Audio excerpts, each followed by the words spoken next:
Hello and welcome to My Xbox and Me, episode 380. I am one of your hosts, MC Fixer, alongside the one and only, the chosen one, Crash. How are you, Crash? Oh, my, call me the chosen one. You'll find out later on in the show. Crash. You'll find out. And joining me, the not so chosen one, Matt P. Video. How are you, Matt? I'm very well, and I very much like these new nicknames. I appreciate them.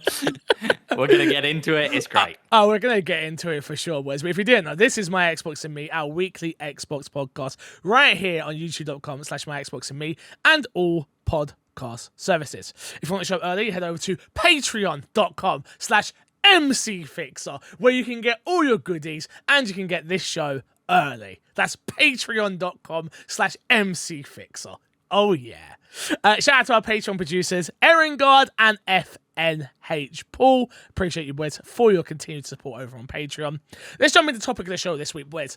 Microsoft loses up to $200 on each Xbox console sold. Bum, bum, bum. Sorry, we don't have sound effects on the show. In an interview with CNBC, Xbox head Phil Spencer admitted that Xbox Series X and S consoles are sold at a loss, with the expectation. Thank you, I was getting that. That revenue will be made up elsewhere on accessories and games. That's $100 loss on the Xbox Series X at $449, and that's $200 loss on the smaller Xbox, being the Xbox Series S at $299. My question for the panel, number one, is this a surprise to anybody at all? Crash? No. Consoles have always sold at a loss. The PS3 sold, I think it was around the same thing, if not a little bit more, if I'm not mistaken. That thing cost $600 as well, which is crazy. Yeah. Crazy. Matt? Yeah, the reason I'm surprised is the amount that we're talking about here, right? Like a $200 loss on a $300 console would seem like it would be hard to justify as a business model. But like you said, Crash, we knew that these consoles sold at a loss. I'm surprised by how much. But like they said, they're going to make it up elsewhere. Namely, I would have thought Game Pass, which he doesn't specifically mention in this quote, but you know. Well, I think the profit margins on a controller are probably humongous, you would imagine, right? Like, yeah. The controllers, a Design Lab controller is, I'm going to be honest with you, disgustingly priced for what it is. It's just a customized controller. So the amount they probably make off of that is probably such a good margin. And of course, other places where they're making money, controllers, accessories of what other accessories are out there for the headsets, I guess, charge kits and stuff like that. Xbox has always done the charge plug and play yeah. Xbox has always done a very good job of nickel and diming people with accessories without making it seem egregious. Yeah. Right. Because a lot of people still use batteries. I've had a plug-in charge kit for a while now, but I feel like most people just use batteries because or you just plug it in with a wire and you can use the controller if you're close enough to the TV. Yeah, most people use a plug and play kit, but not me. I still use Duracell. No, I think most people use batteries, not plug and play kits. It blows my mind that both you still use batteries. No. I use plug and play. Oh, sorry. Yeah, I got a plug and play. Yeah. No, okay, I'm a little bit of a liar. I've got 3 controllers. One of them I have like a knockoff plug and play thing. I got the same one. What, the Venom one? Yeah. Hashtag gifted, just so people are aware. Mine was gifted to me. Oh. Hashtag mine was not. But yeah, I guess I'm more in the same vein as Matt, I guess, which is I'm surprised at the amount. It didn't surprise me that they're losing money, but the sheer amount that they are losing, especially on a Series S, is remarkable. Can I be honest? I don't feel like those numbers are super accurate. Because I don't know how the Series S costs the same to make as the Series X. Okay. It's like if they're both like it's $600 for both of them, right? The Series X loses 100. The Series S is losing 200. Or am I wrong about that? No, you're right. So I'm wrong. There's a $100 difference. Yeah. So the cost to manufacture should be $500 for the Series S and $600 for the Series X. I was wrong. I did the math incorrectly in my head. Okay. which I'm still relatively surprised at. That they're only $100 difference in their manufacturing cost. I think this is also a little bit disingenuous, not in like sort of like Microsoft's trying to get us sort of way, but they do use chips that don't work for the Series X on the Series S. So you're technically saving money on producing them. But I would imagine they don't calculate that into the cost of the Series S. Probably not. This is also Phil Spencer in an interview throwing some numbers out. It's not like a financial report where it's like, it's $197.58 for the, Yeah. So yeah, these numbers are rounded some way, I'm sure, and aren't 100% accurate. But yeah, fascinating. Yeah, it's an interesting one. I mean, I just want to say once again, it's you Series X players, you're screwing everything up. Like, come on, man, you're costing Xbox money out here. That's why we have a Series X. You're costing Xbox money out here, man. You didn't say Series S, you said Series X, my guy. Oh, You I misspoke. meant Series S. Damn it! No! Yeah, my guy. Oh man, yeah. I think ultimately, what this tells me by Phil even coming out and saying this is, we'll see a redesign at some point. I think this is interesting because this came in tandem with Sony announcing that they lost 2 million subscribers or whatever with their PlayStation Plus. I wonder if they're trying to go tit for tat, like, oh, we lost over here. Oh, we're losing on our consoles. And it's sort of like to change perception of the viewpoint as far as like the Activision acquisition goes. Oh, you think there's a little bit of a sleight of hand here, Crash? You think like we're losing money on these consoles, you have to let us have Activision. PlayStation look, we lost all this money and we're still the industry leader. I see. Yeah, because I don't think either of these people, especially Sony with the $2 million thing. I think Sony for sure, that's some sort of play. I don't think you go and say, oh, we've lost 2 million subscribers on our service. I don't think you actively go out and say that. Yeah, Sony are very smart in the way they did that as well, by the way, because they lost 2 million subscribers, yes, but they also charge more money now. So the people that are paying for it made up for the loss of the 2 million subscribers. Yeah. I also, when I saw that, and I didn't read into it, and so correct me if I'm wrong, but would that also be people not following through after their free trial? I ain't got a clue. Probably. I don't know. Probably. I don't know the information, unfortunately. Why do you look like there was about to be a bunch of rocks falling on you? Oh my god. Yeah, I'm not 100% sure. I do wonder as well, like, because obviously the PlayStation got a price hike by $50, and so I wonder if this is worse for PlayStation. Maybe they're losing the same amount of money or losing more. What do you reckon? I don't know. About the same. Yeah, I'd imagine it.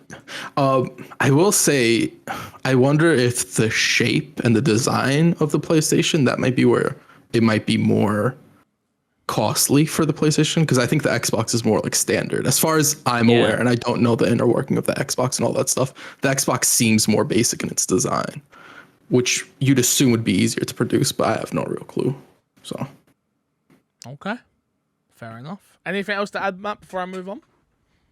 I don't think so. Like you say, it'd be interesting now to see if a redesign comes that brings this down, and if that saving is passed on, or if it's just like, hey, we redesigned the Series S and now it's cheaper to make. Oh, I think redesign's coming sooner rather than later. As soon as they can drive the cost down, they're going to. If they've openly admitted how much this costs, yeah, it's gonna, and they're gonna make a shed ton as well, because people like me will buy a new console because I'm an idiot. I say you won't buy a Series S. I bought a Series S. Just so we're clear. You won't buy another one. Just so we're clear, I bought 2 Series X. No, I didn't. I bought 1 Series X and 1 Series S. And it was gifted a Series X from Xbox for review. So, yeah, just putting that out there. Let's jump into our podcast reviews. We ask each week. Make sure you go and review us on Apple Podcasts. I did see a tweet at me, actually, where someone was asking, where else can we review the podcast? I ain't got a clue. I use Apple. I only care about Apple. Apple's the only one that I know of that, if we got a spike in reviews, would push us to the homepage, to the front page. So that's why I've always been Apple centric. I mean, if there's any more out there that you want to suggest to us, please send them through. Let me know. Especially if there's people who use it consistently and have been reviewing. Let me know if you've got a review on your podcast service of choice. Please. That would help. First one. It is titled Consistently Inconsistent. And let me tell you, audience, my Xbox and me audience, let me tell you, this is going to be a wild ride. I've read through this already, and buckle up. It's not a positive review, but ultimately, when you sit here on the podcast every week and you ask for reviews, they're not always going to be nice. They're not always going to be positive. We've got a 3-star review, which that's the biggest insult here, by the way. That's 100%. The thing. That's the thing that hurts the most. I don't give a crap if you say this podcast is terrible.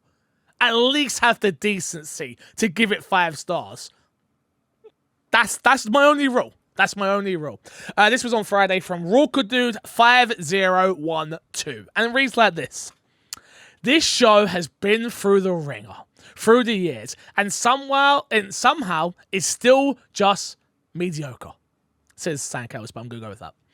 If you don't know the history, it's been MC Fixer. He puts Mook Fixer. Okay. And some other co-host. Let it be known that Crash, OE of the co-host, is the best one yet. A real gamer voice among the panel. Fixer can still relate at times, but he isn't in tune like he used to be. Much more corporate, and he's not afraid to tell you. Unfortunately, slightly newer change to the podcast is the introduction of the third co-host, Matt. He doesn't add anything to the show, and is quite frankly, I don't know why he's there. Fortunately, he can't keep a consistent stream, so it's a crapshoot of a show when he shows up. He has wrong and bad takes most of the time, and often has to be corrected.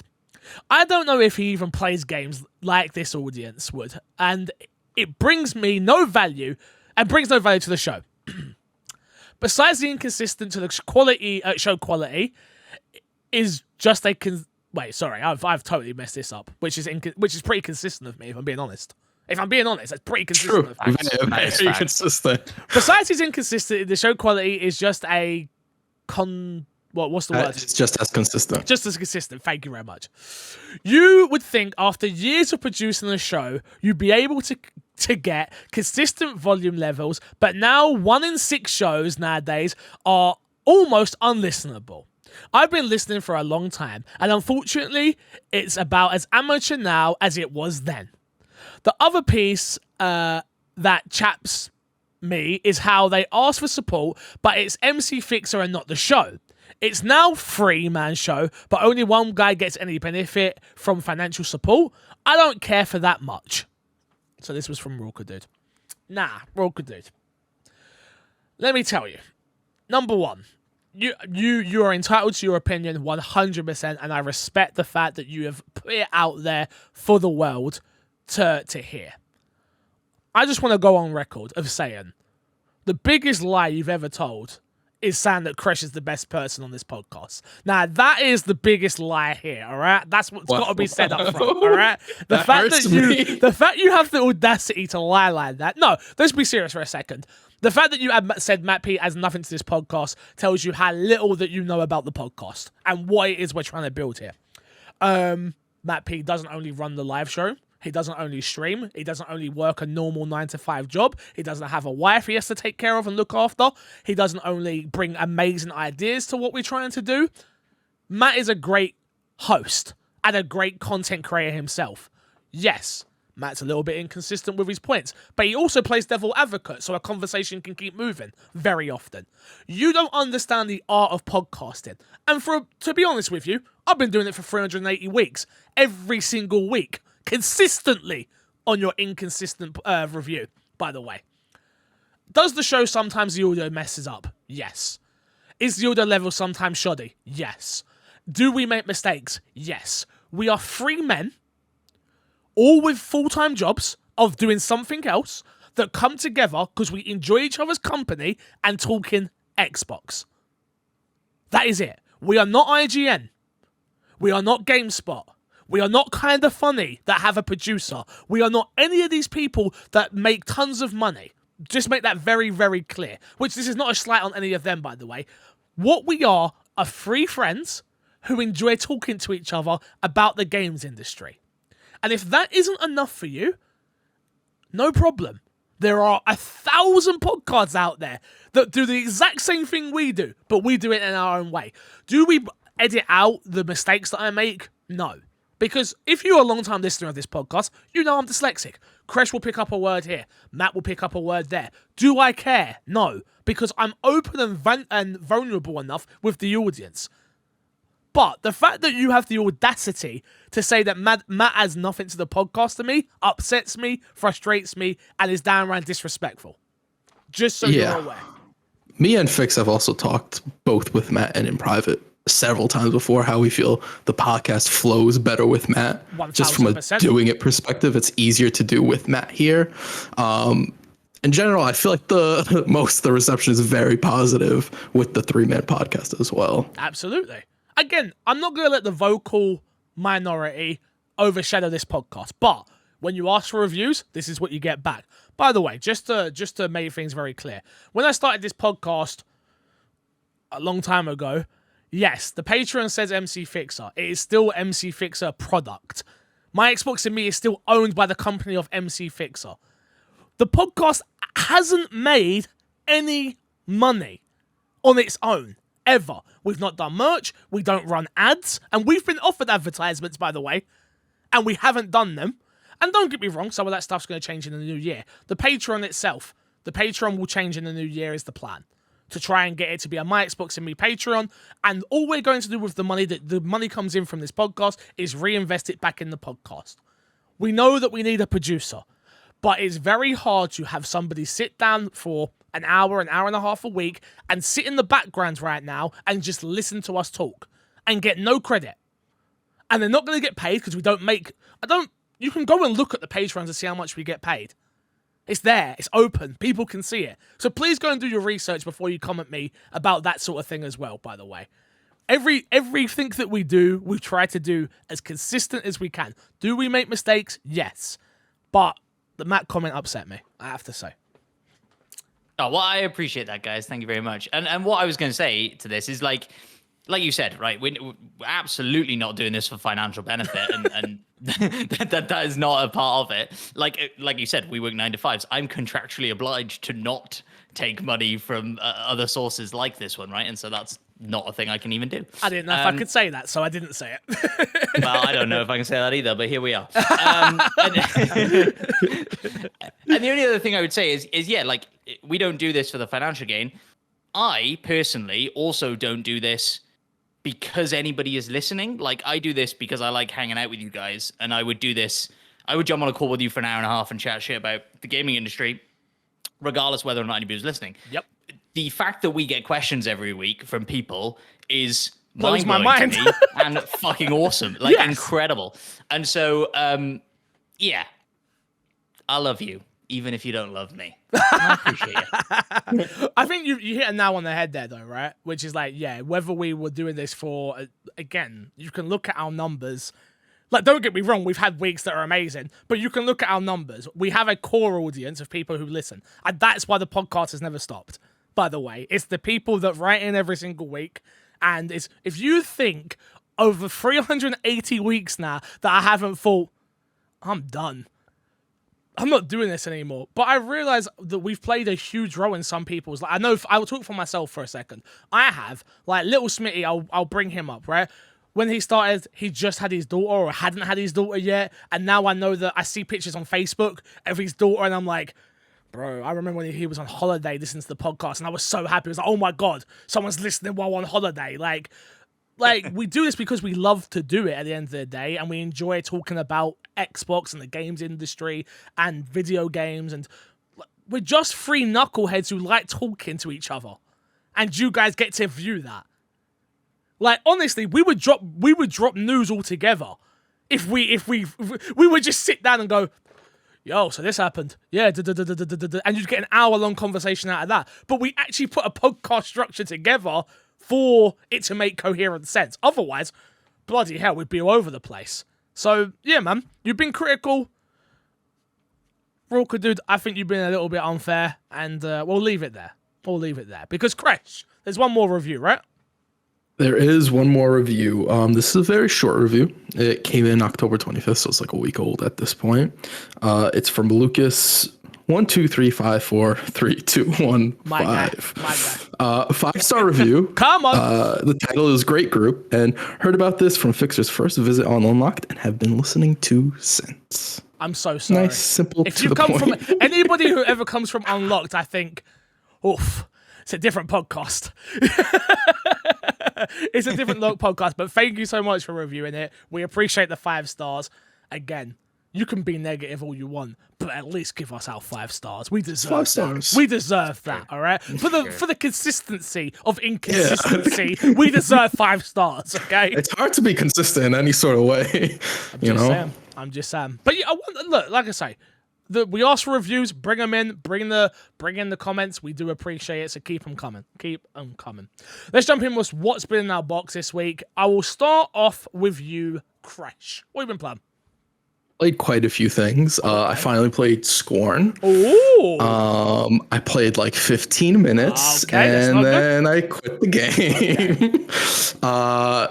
It's not my type of game. Yeah. It was slow paced, all that stuff. It just wasn't for me. I played Midnight Fight Express, which is the game where you're playing like a vigilante. It's the top down game. Very beat 'em up. I wish this game either came out last year or came out later next year, because playing this game, all it made me want to do is go back to Sifu, because it's very, very Sifu-esque in a lot of the stuff it does, just from a top-down point of view. It's still very good. I think it's a great Game Pass game and definitely worth checking out on Game Pass. I played Gunfire Reborn, which is a FPS roguelike RPG type of shooter. It's very, very fun. I haven't played too much time, so I don't have too many thoughts about it, but I am enjoying my time on that, and I can see that ending somewhere on my Game of the Year list, possibly. I don't think it would be super, super high, but I think it will probably end up somewhere in there. And then I've never stopped playing Multiverses, but they've released a lot of characters, and I haven't really talked about it. All the characters they generally release are really, really good. Online quality's dipped a little bit, but at its worst, it's still better than Smash, so that's not necessarily a bad thing. But I'm still very much so enjoying that game as well. Question about Multiverses. They introduced Black Adam, correct? Yes. Is he, as I suspected, just a Superman reskin? No. Oh, Very cool. different character. Yeah. Good on you, Multiverses. He's on the more basic side, but yeah, he's not a Superman reskin at all. He does have a flying ability, but it's not the same. It's nowhere near the same as Superman's ability. Yeah. Very cool. Okie dokie. Matt, what about you? What have you been playing? I've been playing so much Call of Duty. Okay. Multiplayer, I assume. Yeah. Well, and I finished the campaign. Okay. Which I think I've talked about. Did I finish it last week and talked about it last week? Can't remember. You talked about it last week. I don't think you finished it. Yeah, though. I don't think you'd finished it. So what did you think of it? Of the campaign? Yeah. I think it was like visually insane. Like, I think this is one of the prettiest games I've ever played. Like, the cutscenes are absolutely stunning. Some of the level designs are absolutely stunning. Like, some of the areas it puts you in, it clearly like puts you into spots where it's like, hey, slow down and look at how pretty this is for a second, and now back in, which I appreciate. I really enjoyed it, and I can't remember if I said it on stream or on the episode, but it feels like a Mission Impossible movie to me. Like, there are characters that are like kind of funny and personable, and I want to see in future games. And some of the scenarios it puts you in are wild and hella fun, and yeah, it's just a big blockbuster movie, popcorn. Turn off your brain, shoot stuff, and enjoy it. How long was it, it's roughly, brilliant. the main story? Short. That's good. I reckon 6 hours maybe on Recruit. But what I will say is, even on Recruit, much more difficult than I was expecting. Not like super difficult, but like 3 bullets, you're dead. Oh, kill time's super quick on this year's game. Super. Yeah, quick. exactly. But I guess when I heard people talking about that, I was assuming they were specifically talking about multiplayer and not campaign. But it feels like that's very different, even in the campaign. Okay. Which I don't hate. It doesn't really affect my enjoyment of the game in any way. They do have one new thing in there, which is I don't think they do enough with, and is some of the least fun sections of the game, which is like crafting. Like it wants you to go do some very, very light resource gathering and then build makeshift bombs and traps and stuff like that. It's kind of a neat idea, but they don't do a whole lot with it. They kind of like show it to you and then hide it again and never do anything with it again. And it's not super fun in a campaign setting. I do wonder if it's like a hint at like maybe something like that will be in Warzone. I don't know. I guess we'll find out in a couple of weeks. But yeah, I think the campaign is worth playing. I don't know if it's worth $70 playing, but then you do get the multiplayer as well, which I guess we'll talk about. Yeah. Well, you might as well carry on. I've been playing multiplayer as well. I played about 5 hours day one. I like it a lot. Like, I think it's probably one of my most favorite experiences I've had with a COD multiplayer since Call of Duty 4. It, to me, is fun because I'm not getting slide cancelled on and things like that. Like, when I die, it's not... To me, it's not that deep when I die. I understand TikTok is on fire right now. Every time I go on TikTok, it's just, this game sucks. You can't do this. You can't do that. And I'm like, from a casual point of view, and I get it, I'm a filthy casual when it comes to COD on multiplayer especially, it's fun. And I think that's what it's meant to be. And I'm so happy. I like the little message they put up on multiplayer about like treatment of players and making people agree to it. I know you have to have a phone number as well on your account, which is huge. I don't know if that's just PC, but I think it's PC. Okay, yeah, on PC you have to have a phone number attached to your account, which I was like, oh, okay, that's interesting. That's an interesting approach. But yeah, I really like it. Time to kill, super short and quick. People were coming in and like comparing it to Siege though, and I was like, I don't feel nothing like Siege. I played, Kresh knows me, and Kresh plays years of Siege. It feels nothing like Siege, but it's a good game. I really like it. I like the maps as well so far, especially that. Oh, okay, you disagree. Interesting. I love the long map. That long map. I love that map. With all the cars? Yes, I love that map. No, come on. I love that map. Right? I'm being dead serious. I love that map. I think it's a really fun map. And you guys think I have bad takes. Yeah, no, I think I agree with 99% of what you said, except for the stuff you said about that map. That map is a trash fire, literally a trash fire, because it's just a map where a car jam has happened, and so explosions are going off literally every 3 seconds. I love it. Left, right, center. I do not. But I think I agree with everything else you were saying, and I think I'm even more of a casual Call of Duty fan than you are. Like, I think I dropped off Warzone quicker than you did, and the rest of it, and I didn't play the Call of Duty after Warzone had dropped and stuff like that. Like, the last time I played Call of Duty was back when Warzone was happening big. And so, for me, I guess I don't notice enough of, like, the slide canceling being gone. Like, I don't think I was ever really that sort of player, you know? And so, the speed changes and stuff like that, it being a much slower game, I'm not sure I feel as much as other people who are playing Warzone last week, right? And are really now feeling that. When you say no, I was interrupting you. I apologize. When you're saying slower, you only mean slower in movement. I don't think it's a slow game. I just think the movement is much slower than previous games. Agreed. Yes, absolutely. Yeah, and I think, to me, a lot of the guns feel like they have more impact, like, and maybe that plays into this idea of it feeling slower, or whatever, however you want to word that. The only kind of annoyance that I have with multiplayer is, and this very much feels like I'm being an old man and I'm not keeping up with the kids. Okay. But I don't know how to unlock guns and attachments. Like, I feel like I have to do some sort of conspiracy board thing to figure it out. Like, to unlock this sniper rifle, I need to play loads with this marksman rifle and then some with this assault rifle. And I'm like, I can't keep up. I can't figure it out. So I'm just going to play the game with the 5 guns that I have unlocked at the start and never worry about unlocking other guns. Okay. I mean, I don't know what to add. I don't know what to add on. No. Go on, Crash. So now that you guys both have played some, you haven't played the story, have you, Fix? I haven't played the story. No, I haven't. No, I had to think about that. No, I haven't. So this is more of a question for you, Matt. Do you think it has a possibility of repeating and getting my Xbox and Me's Game of the Year from what you've played? No, Elden Ring came out this year. That's kind of what I was gonna say. Yeah. Okay. But for Fix, maybe it's a Game of the Year contender. Okay.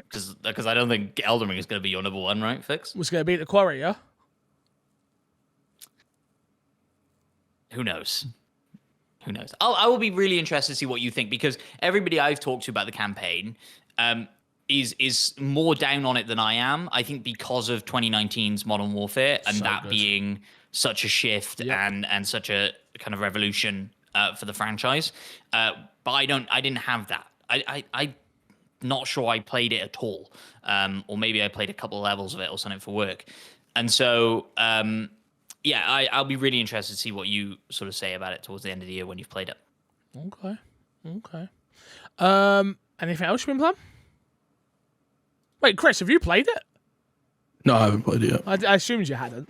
When I was live, I almost messaged you the other day, like, yo, come play COD. And I was like, don't know if he has COD. I would have got it. I would have played with you. But, Fix doesn't message me to play games. He only messages Matt. That's not Wow. true. That's not true at all. It's not even close to What do you being mean true. it's not true?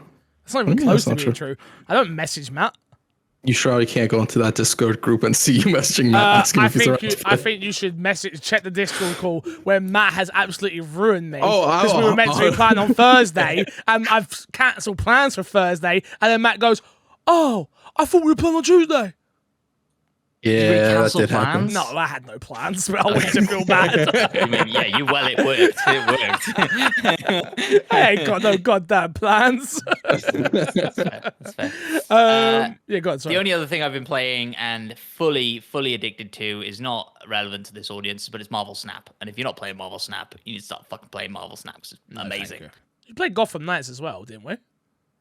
No, I haven't played Gotham Knights in over a week. And you know what? I feel much better for it. I'm not gonna lie. I almost messaged you today saying I'm just gonna beat it without you. But we've come this far. look at his We've come this face. far. We can't. We've come this far. We cannot. You cannot get out of this. We've come this far. So did you guys see that I got sent a Gotham Knights package? Oh, really? Wait, did you really? Nice. Yeah, I got statues and everything. Oh, that's cool. Very cool. Very cool. Better than the game. I don't think that's that Around difficult. What was I going to say? Damn, I was going to say something. Have you been playing anything else? Do you know what? I'm back on roleplay. So I haven't. I haven't played. Oh, that's a lie. I played Resident Evil Village. So I've restarted replaying through Resident Evil Village. I've got the DLC provided by Capcom, by the way. So thank you very much, Capcom. Are you playing in third person? I'm playing the third person mode. So I've restarted the entire game in third person. Oh my god, what a better game it is! What a better game it is! That alone makes it. It's now higher on my Game of the Year list. Just for that. Well, alone. it came out last year. True. It's true. Oh shit. Yeah, it doesn't. You can put. I mean, The DLC is probably not gonna make it. It's Rose. Let's be honest. I'm not interested. But yeah. It did come out last year. Damn. yeah. Do you think I revisit the game with this third person? You? Yeah, me. No. Oh no. No. If you don't like the game, you don't like the game. No. Okay. No, because I can appreciate it now as a Resident Evil game. For me, because I so don't consider first person a Resident Evil game, though it is. It still has a load of problems. From a Resident Evil fan perspective, it still is so detached from the Resident Evil world that they just slap Resident Evil on this game, to be honest with you. But it feels more Resident Evil now, at least. You know? So, compared to Resident Evil 5, where does it rank? Oh, stop it. It's not even... Bro. The Doesn't compare, right? Resident Evil 5 goated. is so below. It's disgusting. Such a bad game. Matt, go on. You seem That's like crazy. you're deep in thought. Hit me. I was wondering. Sorry, wait. So I watched. Wait. Go on. Why the fuck have you got a comb in your hand? It's a good question. Sorry, I'm go always on. fiddling with Sonic, man. No, and it's go on. just Do you? at your Do you? best. I don't care. I was wondering if, and I'm assuming this is the case, it for all of the cutscenes and stuff, it flips back to first person. Yep. Right. Okay. Mhm. Have you Yeah. tried looking at Ethan's face? Yeah, you can't. It doesn't turn. Really? Doesn't turn. You can't see his face. Yeah. Oh, It interesting. turns away, and it just turns the character around. That means Ethan's done after this game, right? I think that's guaranteed, didn't right? beat it, From the right? story. I didn't beat it. No. Spoilers for Resident Evil Village coming in 3, 2, 1. Spoiler alert! Spoiler alert! Ethan's dead, Crash. Oh, okay. That probably made you happy, I assume. It did. I celebrated. I mean, does anybody really die in Resident Evil? Like, come on. Yeah. They could bring him back. It would be easy enough. I'm not sure that they will. Well, like, they die. They definitely die. Who has died in Resident Evil that's come back? Does Wesker? Wesker die all the time? That's yeah. the only person. Okay. But Wesker's also, like, you play Resident Evil 5. Wesker's superhuman. I was gonna, Also- and it makes sense. It does kind of make sense in the world. Who's Crash's favorite character? Billy. Oh, Billy. yeah. Billy? Billy, Oh, doesn't Billy die. never died. Billy never died. He escaped. Oh, whoa. Matt, don't disrespect Billy like that. Keep Billy's name out your mouth and pay respect to him. Like, let's keep this real 100 right now. Do not disrespect Billy. All right. Keep Billy's sorry. name out your mouth, and don't you dare disrespect him again. All right.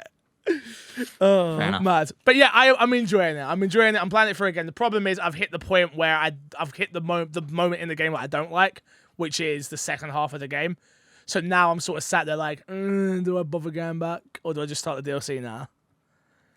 So yeah, it's that problem. It's the part where you go to Heisenberg.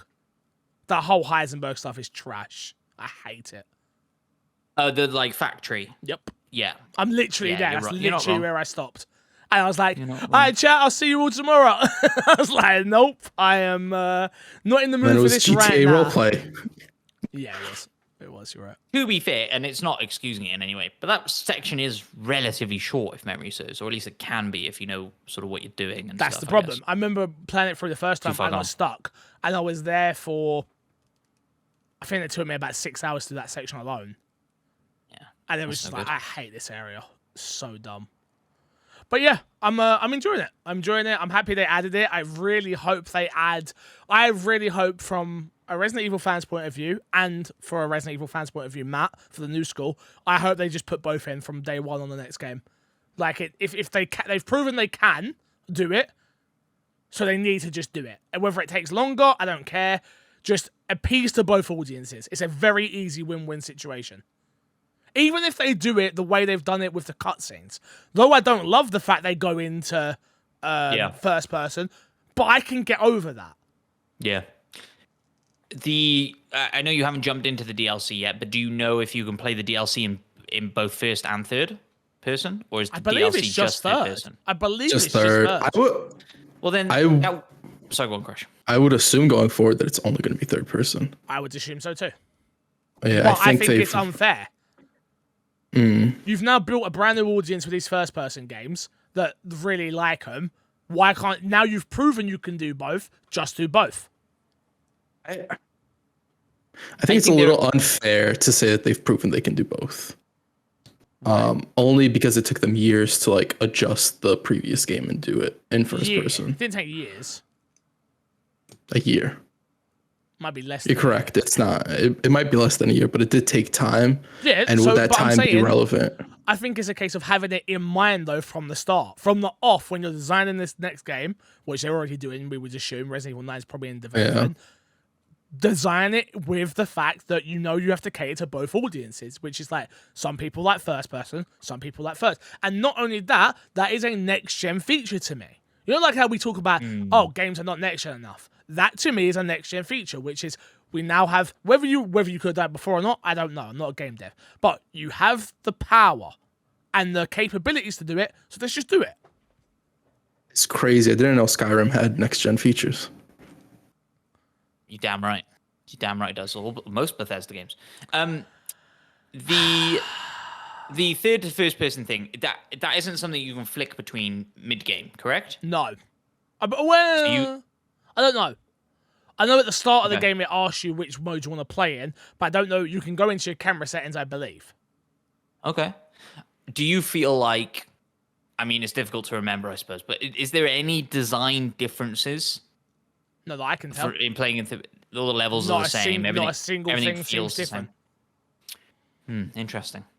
I would have thought that is super difficult Yeah, to so like I design agree. game You- in first and third. You do have to give it like generally in games the first person animations you see aren't the actual model, the model you play as. Yeah. It's like a whole new set of animations. I'd imagine that's the most difficult thing.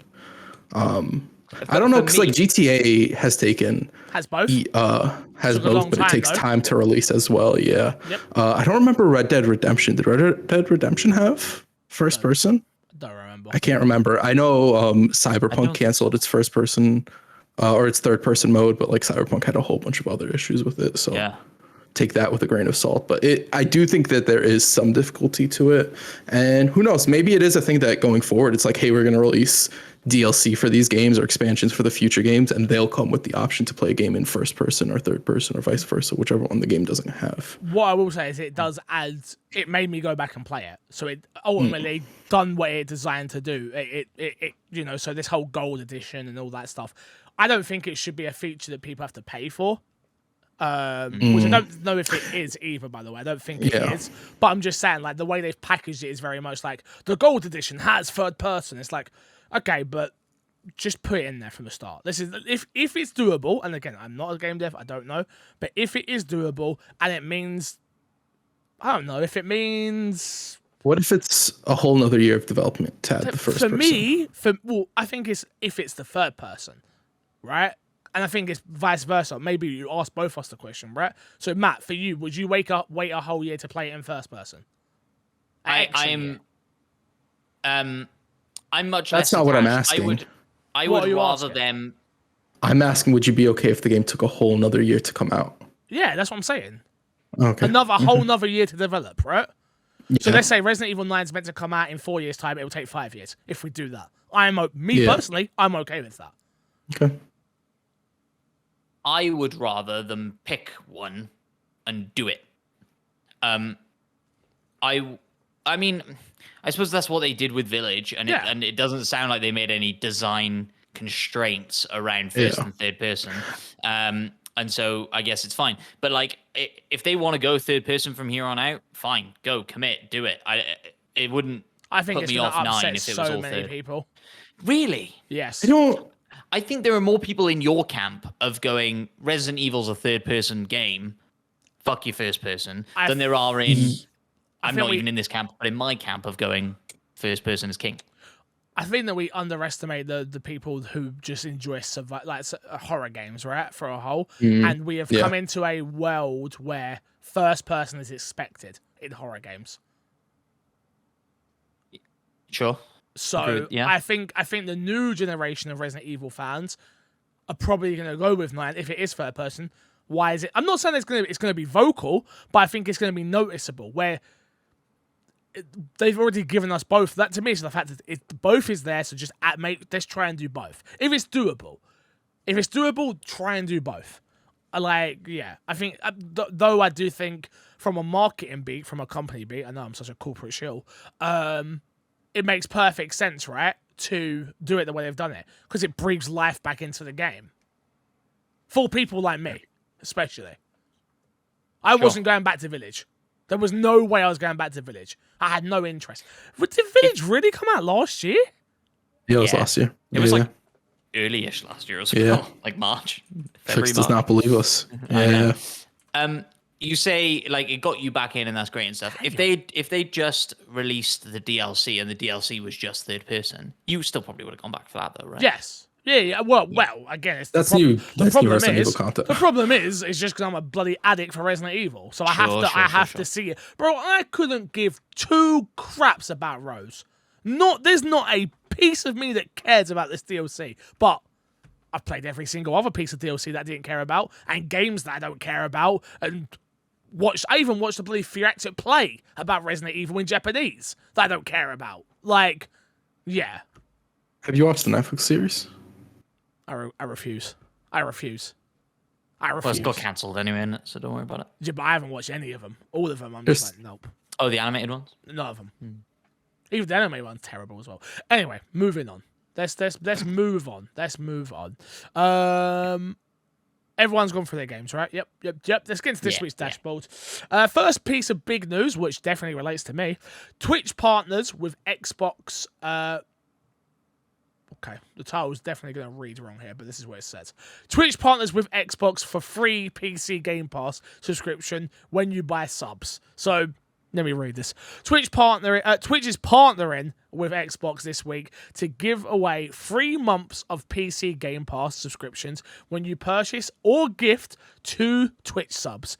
The free PC Game Pass offer will be given to new subscribers access to the service, which includes titles such as Plague Tale, etc., etc., etc. The promotion will start on 1 p.m. ET on November 3rd and will run until 6 p.m. ET on November 11th. And you'll need to be a new PC subscriber to be able to redeem the deal. It's cool. It's a cool thing. I think the problem is it's new players only. So I think most people who are that deep in the Twitch ecosystem that are gifting a sub probably has used Game Pass before in some way or shape or form. I don't know about that. No, I think there is definitely a market for this.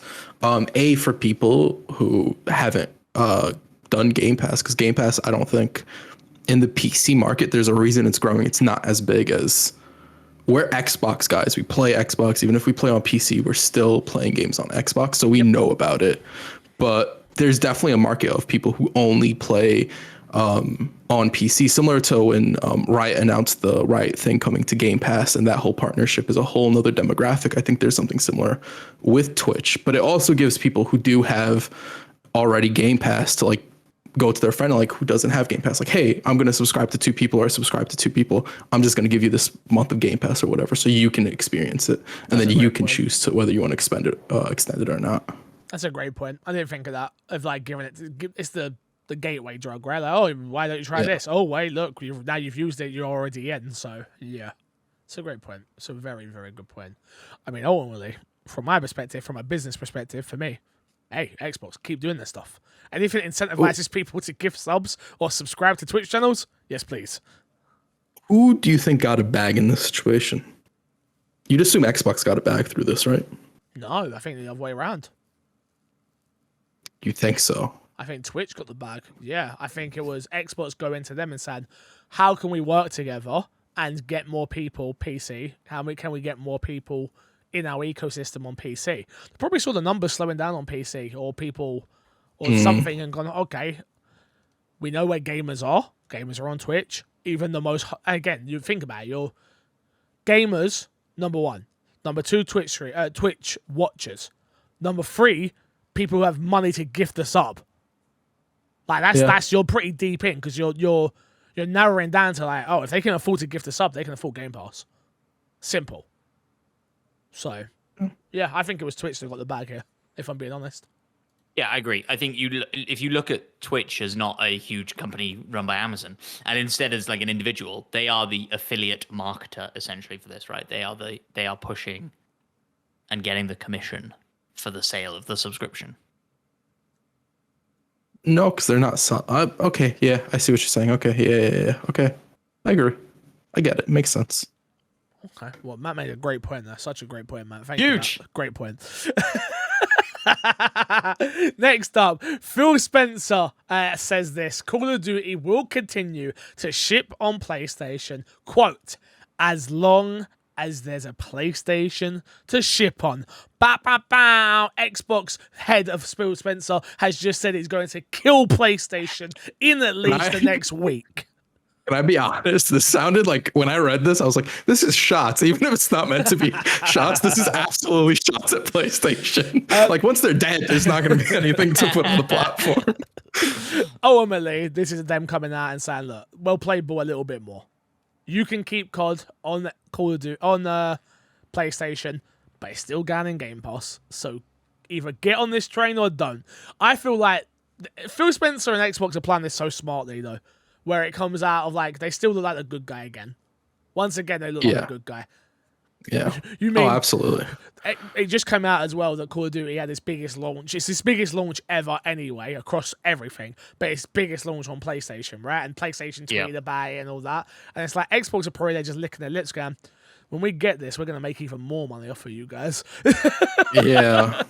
Like, Yeah. you 100%. should, yeah, so. In this same interview as well, he went on again to make the analogy. It's just like what we do with Minecraft or did with Minecraft. Da, da, da, da, da. And they seem to be leaning on that more and more now. I don't believe that analogy. That analogy ruined after they bought Bethesda. And they were like, we don't buy games to just put them on our competitors' platforms. I actually agree with you. It's a weird one to go, oh, we did it with this, we didn't do it with this. It's like, whatever. Yeah. Like, I think Phil Spencer's 100% genuine. I just don't think the analogy that he's trying to create holds up any longer. Because I do think that Call of Duty makes so much money that it'd be kind of stupid for right now, especially after they purchase it, to put something like Call of Duty and be like, we're going to make it console exclusive. Down the line for sure, but out the gate, I don't see a reason to do that. I agree with you. The difference is that like the analogy doesn't hold up to people like us, like the top 1% of gamers who pay attention to this shit. True. But Call of Duty and Minecraft are in their own stratosphere that a Fallout and a Starfield doesn't touch.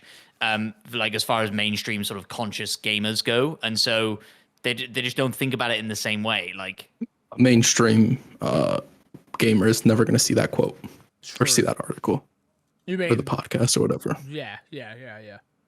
They're not watching iJustine's podcast to see that quote. Yeah. So I get what you're saying, and I do kind of agree with you. I agree with your point, but your point isn't valid. Just like your thoughts on this podcast. Yeah, that's fair. That's fair. But when IGN pick up that quote and the PlayStation player is worried about Call of Duty disappearing. Once you go to IGN, you're no longer in the casual market. No, I disagree with that. No. I disagree with that. That's a Google search. At that point, it's a case of a headline, and I do agree with you. To be fair, someone you're telling me a casual could easily go, "Is Call of Duty?" It's one of those typical. Is Call of Duty on PlayStation still? Because they heard from a friend that it might not be, and then this quote comes up. So you're still a casual. But would gamer. this quote ever come up when somebody Googles that? Why don't we find out? Let's find out. All right, I'm going to it's Google also it right now. like a thing that would hit on TikTok, right? Like somebody going like, Yeah. Phil Spencer said that the Call of Duty is going to remain on PlayStation forever, and this is what he's talking about. And that's how everybody gets their news now, including me. TikTok. Is Call of Duty on PlayStation? It comes up in the top stories bit at the moment, which is kind of unfair because we're kind of. I mean, that's what the news cycle is, though. Like, That's true. keep That's it up true. there, you know. Yeah. This week it's on iJustine's Yeah, podcast. it's- In 2 months it'll be on Unlocked or something. I don't know. You know. No, I got you. Yeah, yeah. Well, it's on. If you Google it, it's all over the news here. It's literally every single story. It's like the top ones here. So Google search away, Crash. Thanks, Crash. Thanks. Next news What you story. want to say? Atomic Heart coming to Xbox and Game Pass in February. If you don't know what Atomic Heart is, this is what you need to know. Taken from Windows Central. Atomic Heart is the debut title from ambitious studio Mudfish, published by Focus Entertainment. The upcoming action RPG shooter combines stunning art design and a terrifying futuristic dystopia. After months of waiting, Atomic Heart finally has an official release date of February 1st, 2023, and is now available to pre-order. Atomic Heart will also be launching on Xbox Game Pass for PC and console. This is one of those games that I keep forgetting is a thing, and then I hear about it, and I'm like, oh yeah, I'm really excited for this game because it's one of those games that looks like it could be a Bioshock game. Like if you just slap Bioshock on it, I'd believe it. No, No? not at all. What? Am I thinking of a different game? I mean, what's No, I think you're might thinking of be this heartbroken. game. I think you're thinking of this game. I just think you're wrong. One of those bad takes again. Hey, we love your bad takes here. Don't let them, I don't love let them it get in too. your head. I didn't even know this game existed. I've got to be honest with you. Yes, you did. I did. Yeah, you did. You did. We together watched an Xbox event where this game was shown. I'm And watching it, the it was trailer one of the right better now, ones. and I'm just like, not for me. But I do see the Bioshock. I don't totally agree with you, Matt, but I can see That's what I'm saying. I see maybe why you would you've say, come but to that. maybe- You've come to that I don't think you can slap BioShock on it and be like, "This is a BioShock game." I think Like if- that's Yeah, stretching I take it a all little bit. back. I take it all back. no, don't take it back. No, God no, no, damn no, it. no. You're you, Matt. You don't let me. The whole reason we I am got me. to this situation is because me and Fix bully you. That's the only reason that comment was made. All right, next up, Eidos Montreal is contributing to Xbox Fable.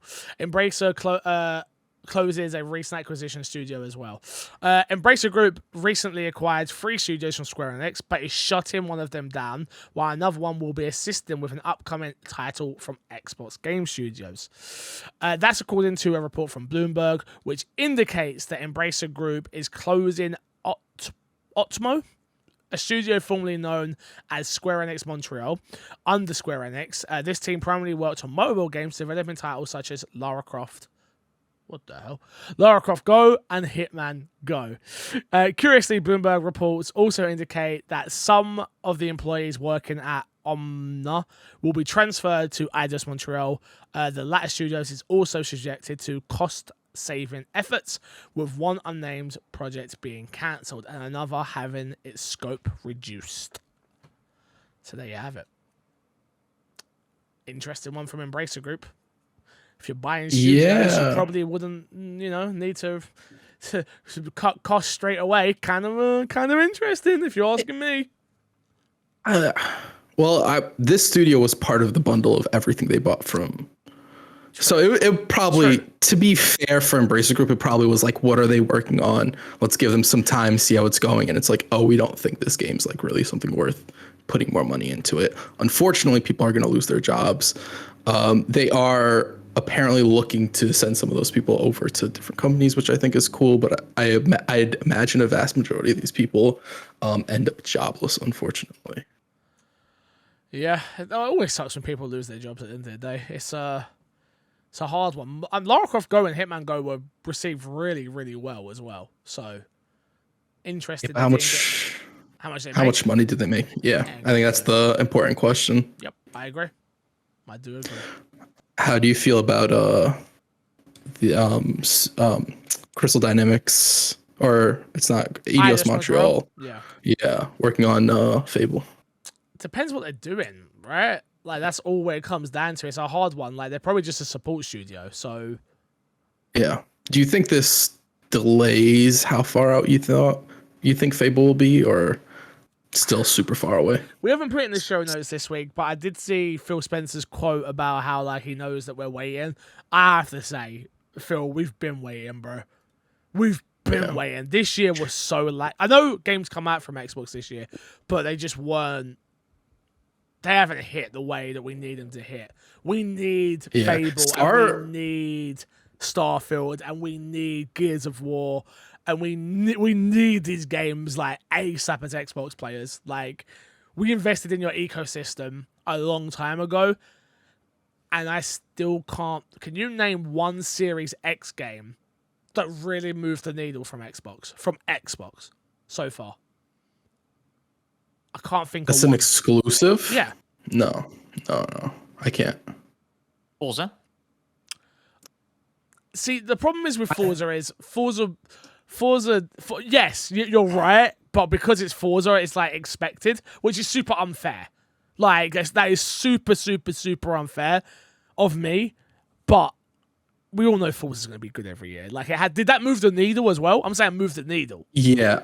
Sure. I guess, yeah. What do you mean as far as move the needle goes? Like sell consoles? Well, no, I don't think even sell consoles. Just have a cultural in the gaming space. Like, they haven't. And by the way, I don't think PlayStation have had one this generation either. So, no, I don't think so. Nothing. Yeah. A lot of sequels. Yeah, I will say, even if like Gears of War came out, I don't think I'd put Gears of War in that category either. Well, even though Gears of War is always depends on what it does, right? That's the whole point. If it can move the needle if it does something different and does something well, like. No, because I think Gears of War would do what it's expected to do. I get what you're saying, but for me, like I think for Xbox, I want either a new game or a game we IP, haven't seen in a mate. long time. New A new IP. IP, or even a Fable, a Perfect Dark, something that hasn't been around in a long time to just sort of breathe new life into gaming. And I don't think we've gotten that from Xbox It is the in general in a long 2nd time. of the 11th, 2022. That will be the 11th of the 2nd for my American listeners. I am telling you here today, Perfect Dark is going to get a 7. Ooh. What makes you say that, Fix? Just Is feel it the I Quadruple feel A it. studio? I feel, oh, bro, I feel it. I just feel it in my bones. If you don't watch the podcast, you just listen to the podcast, you don't understand how serious Fixer is, right? 'Cause when he said that, he took off his glasses, started cleaning them. Some people don't was even know a I wear threat. glasses. That's the crazy thing. There's people out there that don't even know that I wear glasses. Listen to this. That's true. That's true. Wild. If you didn't know that I wore glasses, please email in. Leave a 1-star review. Just saying. 5-star No reviews. Fix wore glasses. This is for the glasses. This is for the glasses content. But yeah, I'm being serious. It's gonna get a 7. Yeah, I don't disagree. I'm not putting Oh, a pizza on Yeah, that. anything's possible. I'm not saying anything until I see some gameplay. I think that'll. I respect it. Next up is a very, very, very sad piece of news for this podcast and podcasts across the world. Nibble, I believe that's how you pronounce his name, has left Yeah. Twitter. He tweeted this saying, after some introspectiveness, I believe, I've made the decision to focus my time and energy elsewhere and move on from Twitter. This marks the end of my video game coverage and my active participation in this platform. Thanks to everybody for the fun times. Farewell, Nibble. Nah, I don't know. Some people are probably thinking, why the hell are they talking about a guy leaving Twitter? This is not big news. If you didn't know, Nibble was the guy that would do gigantic breakdowns of trailers and news that comes out and make it bite-sized and digestible. And the man had literally 500,000 Twitter followers. Yeah. I know he did launch a Patreon not too long ago, and I'm speculation. I've done no research at all. I assume that didn't do too well to allow him to keep going by doing this. Yeah. And that's why he has decided to focus his energy elsewhere. Yeah. Sorry, go on, Craig. I think he had like, I don't want to put a number on it because I'm not 100%. I think he had like a decent amount of people supporting him on Patreon. It's just he gets no money from Twitter, and I don't think it was sustainable. And I think it was also bundled together because I think there's more to it. Part of it had to do with Elon Musk's role in Twitter and how Twitter's never really had a good role, a good leader ahead of it. So part of that influenced his decision to leave as well, which is very, very unfortunate. Interesting. Yeah, the timing of it all coincided with Elon kind of taking over Twitter and those discussions happening, and then the discussions around verification starting to cost money potentially, and all these things. And so, yeah, I think it's all rumors and conjecture that had anything to do with them leaving. No, Twitter, it's in his Patreon post. The reason I didn't include it is because it's apologies. behind a paywall, and I felt like it would be grimy to take the quotes that are on websites that were behind a paywall when the reason he's leaving is because he didn't get enough money for the platform. Yeah. So, okay. Interesting. Okay. Do we think they'll be gone from Twitter as long as Fix was gone from RP? I think he's done. I just wanted to have a dig at Fix. because if I'm not mistaken, he had some health complications a while ago. I believe I saw on Twitter or something like that. So I assume it's just sort of like everything sort of piling up together. And it's fair. Like, he didn't make any money, but he was covering all sorts of content, Everything. all sort of time zones. Like, he was always active. He never The missed. amount of work he did. Oh, absolutely. And I think he was undervalued and underappreciated in a lot of ways, for myself included. 100%. He leaves a huge gaping hole on. You got to think Twitter's my platform, right? That's where I go for gaming news. Is where I go because of him. He's one of the main reasons. Like, I would check his Twitter to see if I've missed anything. And yeah, I think you're right, Crash. It's weird that, like, I'm a content creator with a Patreon and things like that, right? it's weird how the switch didn't click for me, where it was like, I should be supporting you somehow. Yeah. You give so much to me. How comes I haven't figured out supporting you? Every time I did show notes, like one of the places I'd go is onto his Twitter, and like I might see something there, and I'm like, okay, I'm gonna go find the IGN article or the Windows Central article or whatever it is to find a little bit more information. But he constantly updated it with all sorts of news, and it wasn't even necessarily stuff that was relevant to a particular field, because you do have some people like, we're gonna cover RPGs or we're gonna cover shooters, Call of Duty, but it was like everything. Like Japanese titles I've never even heard of that he's just got the scoop on, and you're like, Jesus, dude, like you take this serious. So yeah, man, crazy, but there you go. Next up, EA and Marvel enter a free game deal with Iron Man being developed by Motive Studios. EA announced on their Twitter, we're thrilled to announce a multi-year title collaboration with Marvel to develop action-adventure games for console and PC. Each game will be their own original story set in the Marvel universe. And that's the biggest problem with this announcement. It's its own universe thing. Would have been really cool to have got a free game deal and it all interlinked. I feel like it could have been dope. Games take too long. Now, do I trust EA to do that? Hell no. But yeah.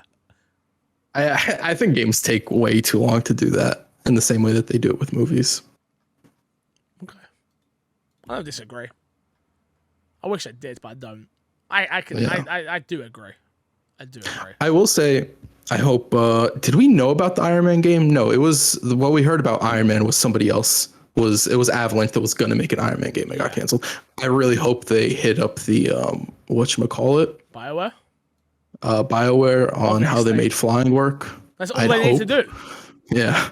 Dude, this is a slam dunk. If EA messes that up, I'm going to have less trust in the non-trust I have in EA. Bro, I'm going to start going deeper into the negatives. It's a slam dunk. Go to your partner company or go to the other company and be like, yo, how did you do this? File, save as, delete. Copy paste. Copy pasta. So weird. Super. Game development is super easy. Super easy. We've got one more here from EA as well, which is EA denies claims it will stop selling physical games in some parts of Europe. So if you didn't know, there was an article that came out, I can't remember where from, but it was saying they were going to pull out of Germany and Austria and Switzerland for physical games, which was very interesting and was going to cause a big conversation, but they've come out and rectified that. So EA has provided a statement to IGN denying reports it will stop selling physical games in parts of Europe, meaning business will continue as normal. Quote, we have not stopped physical distribution of our games in Germany, Austria, and Switzerland, and players will continue to be able to buy our games from retailers across the region, an EA spokesperson said. Also adding, quote, recent reports stating otherwise are inaccurate reflect of disclosure made in EA Germany's financial statements. I missed a word there, but I don't know what it said. I think it's statutory. Thank you. You didn't lose any of the meaning. I Don't know. worry about it. I thought you might have called me out on it though. No, not at all. That's good. I'm glad they're still doing physical. There's still people who care about physical. I am not one of those people, but there are still people that care about physical. I don't think we're at a place yet to take it away from people because of internet speeds. That being said, though, Call of Duty only had 70 meg on the disc, so you still have to download stuff for games nowadays, even with the disc, which kind of voids that. Like, I understand that you lessen the burden, but it kind of voids it at the same time. I wonder if EA actually had any sort of plans, and then they saw the outcry and they were like, yeah, no, we're definitely not doing that. Possibly. I don't know. I actually don't know. It's interesting, right? Because you're right. Like, you can't play Call of Duty if you don't have an internet connection, right? There's nothing on that disc. It was 70 megabytes or whatever. 70 meg. Something. A menu screen, I'm guessing? I don't know. And so we're getting to a point where surely more and more companies are going to start toying with this idea. Like, it didn't shock me when I heard the news that they were going to stop producing physical discs in certain regions. I thought it was a test case. I think it's inevitable. Yeah, maybe. I will say when I first heard the news, I wasn't expecting it to be like Germany and places like that. I thought it was going to be like smaller, more rural countries in Europe, which is not the case. I don't know if rural is the right word to use there, but If I knew what you meant, I'd correct you, but I don't. So I'm sorry, I can't. You have to do it somewhere that has good internet, though, right? Unless you look at EA's catalog and go, actually, it's the same as Call of Duty. Like, I'm guessing you can't play FIFA, like, just put in the disc and play offline straight away. Haven't got a clue. Ain't got to We'll do never that. know. Sorry, I ain't got a clue. get all my games digitally. Damn Yeah. straight. Have you got COD? No, I haven't gotten it yet. I might have a code for you. Fix a sack. Let's do at least one question before we get off. Well, we'll cover the other news that are there next week. Apologies, we are running a little bit longer, and I am absolutely knackered. First question, and maybe the only question for today, is from Stead. Are Square in trouble? I mean, they want more global games after selling off their Western studios after, let's face it, not treating them well. At least that's how it looks. Forcing them to make games that aren't really in their wheelhouse, Avengers by a studio with no background in live service games, and every game failed to meet sales expectations. It also can't help that you make games exclusive to PlayStation/Switch and do some pretty broken PC port. Took them 4 years to fix. Took them 4 years. IIRC, what's that mean? No, I usually ignore that whenever I see it. to fix near Automata PC ports. And then he adds a statement here from Square Enix, I believe, unless he's forged this, but it looks pretty official, saying, achieving major growth in the games industry is difficult now for companies that compete primarily in the Japanese market. Given its graying? Interesting. Brain. Demographics, graying demographic. As such, it is critical for our business that we produce hit titles that speak to a global market, which offers greater scale in terms of both customers and sales volumes. Furthermore, game development efforts are becoming more sizable and sophisticated as I need to sound it out, that's the problem, as the results of technology advancements in the devices on which they are played, such as consoles or smart devices. The investment required to develop game titles is therefore an order of a magnitude greater than in the past. In other words, the Japanese market is no longer significant for achieving a level of earning that enables us to recoup our development investment and generate a profit. And we therefore need to approach our development efforts based on assumption that we have succeeded in the global market. Square Enix. Where was this posted? I have no clue. This is the only place I've seen it. I haven't seen websites covering this I haven't at seen all. it. Instead, I need to know where. Take this as rumor and speculation, everyone listening, because this seems like a very weird thing to come out and say. Yeah. I don't think it's that. I don't think it's that weird. Really? Yeah, I think this is. I think you're misunderstanding what this is, and I think Stead is partly as well. I don't think this is for your Final Fantasies. I don't think this is for any of the big titles. Square Enix used to make a lot of smaller RPGs, and maybe Stead does understand that. I don't want to speak for Stead, but this is. I think this is more so to their smaller RPGs, which they still have some coming out, and they've regularly done in the past. I think this is more so saying like those games aren't sustainable anymore because the cost of making games is more expensive, and the Japanese market is getting smaller and smaller, which has been notable. It's something that we've talked about, something that's been discussed before. The Japanese market is getting smaller, so it makes sense where they're like, hey, we have to pivot to more of a not necessarily just Western audience, but a global audience. See, I agree with you in one sense, and I disagree with you in another. The way I agree with you what you said about obviously the market shrinking, games costing, things like that. But I disagree with you on them not talking about games like Final Fantasy, because if those games were able to achieve more sales, and make more money, they would be like EA, right? EA sell FIFA, it sells gangbusters, so then they're able to make It Takes Two and other things like that. Same thing here, right? If Square Enix made more money off of Final Fantasy, and I'm trying to think of other games, I guess it's games like Outriders that don't help though with them, and Avengers and stuff like that, where it's like they thought those games were going to do well, and ultimately they failed. But they Yeah. are attempts at global games. They're That's- not like I agree. niche Japanese games. Yeah. To be fair, like It Takes Two and stuff like that, those games are successes. Those games sell well. They probably on their own cover costs. Yeah. I think for Square Enix, it's some of these smaller games that they make that are very niche games, and Square Enix has done this for a long time. They've had success in those niche games in Japanese markets. I think those games just aren't profitable anymore because it also takes more effort in making them, right? A lot of those games used to be 2D. Now it's like you have to make 3D models, you have to make 3D worlds and all this stuff. And I think slowly Square Enix has been feeling the burden of that in a lot of degrees. I also think there's a reason Square Enix has been sold a whole bunch of their studios. And also came out with this statement where they're like, we're looking to partner with people and we're going to be getting more investors for games that we're making, and all this stuff is because they are feeling something financially. And it's probably the fact that they cater games to the Japanese market to a degree. Fair enough. Give me Final Fantasy VII on Xbox. Pretty easy, if we're being honest.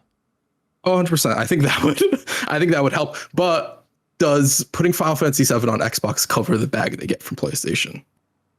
I bet you Xbox would pay the bag. Have it on Yeah, Game but Pass. Xbox. You want Have it on to Game know Pass, they would. honestly? Have it on You Game want to know Pass, they honestly 100% would. what probably is the issue with putting Final Fantasy on Xbox? It all goes probably back to Final Fantasy 14, where Square Enix wanted Final Fantasy 14 on Xbox. It was supposed to have crossplay, and Final Fantasy was like, we don't need that game on our console. And they've been riding bad blood since then. I don't think it's that at all. I think, like you said beforehand, it's the check. The check Check. cleared, baby. The check cleared. But and plus, legacy game. Like, they know the audience is there on PlayStation compared to on Xbox. So, yeah. Let's plug, and get ourselves out of here, boys. Matt, what you got to plug this week, other than your dignity? Wow. What am I plugging? As always, I am plugging the YouTube channel. Go, subscribe, hit the notification bell. The Gotham Goons. What did I call this before? The Gotham... I don't know, but the Gotham Goons is I pretty don't good. remember. The Gotham Goons will return. We will finish that story. I will play as Batman. Crash will send me a pizza all the way from across the pond. Matt, I'm going to tell you something right now. I do not owe you a pizza. This is you beat the game? 100% I know that, yeah. confirmed. No, You beat I've quit on the game. Oh, you quit? I'm not playing that game anymore. I'm Then done. it doesn't matter. Then until I've played through it and know if I play as Batman or Matt, not, you can play it. You're just there's no... a little bit too much copium, Matt. A little bit We're too on much PC. copium. I'm totally down to mod it for you so you can play as Batman. That doesn't count. Let's not play that game. That does not count. How do you think a Domino's pizza from the UK travels to the US? This travel's fine. You think that'll be all right? You think The, that'll be all the right? fee that you'll be paying is not worth it, but it travels fine. Alright, Crash, what you got to plug this week, man? Podcast reviews. Leave us some 5-star reviews Yeah, we need this week. Yeah, we need some to off balance the 3-star review. Yeah, just some reviews, some YouTube subscriptions. Leave some comments in the YouTube. The YouTube hasn't. Actually, last week's episode did get quite a few comments, but getting some more comments would be nice on the YouTube video as well. Saw some negative ones.